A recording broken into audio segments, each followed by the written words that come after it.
प्रयाग का अर्थ होता है जहाँ दो नदियों का संगम होता है। और प्रयागराज इसलिए कहा जाता है क्योंकि यहाँ पर तीन नदियों का, जब आप स्पेशली उस स्थान पर जाएंगे तो आप आपके पैरों के नीचे से पानी बहता हुआ महसूस होगा। तो वो कहते हैं कि जो सरस्वती नदी लुप्त हो गई थी, उस नदी को पुनः ऋषियों ने प्रयागराज में प्रकट किया और वहाँ पर वो त्रिवेणी संगम हुआ, गंगा, जमुना और सरस्वती का।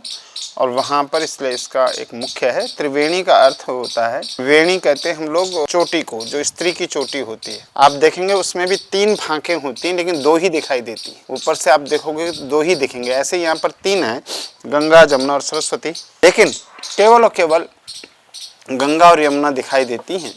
और ये एक संदेश देता है, इस देश में जो लोग गंगा जमनी तहजीब की बात करते हैं, गंगा जमनी संस्कृति की बात करते हैं, तो गंगा ने अपना अस्तित्व बनाए रखा और यमुना ने भी अपना अस्तित्व बनाए रखा प्रयागराज तक। प्रयागराज के बाद यमुना भी गंगा में विलय हो गई, तभी वो गंगा सागर तक पहुंच पाई, अपने लक्ष्य तक पहुंच पाई। ठीक उसी प्रकार जो भी लोग हैं उन्हें गंगा जमनी तहजीब में अंत में गंगा में जब तक मिलने को तैयार नहीं होंगे, अपने लक्ष्य को प्राप्त नहीं होंगे। तो ये बहुत बड़ा एक संदेश है।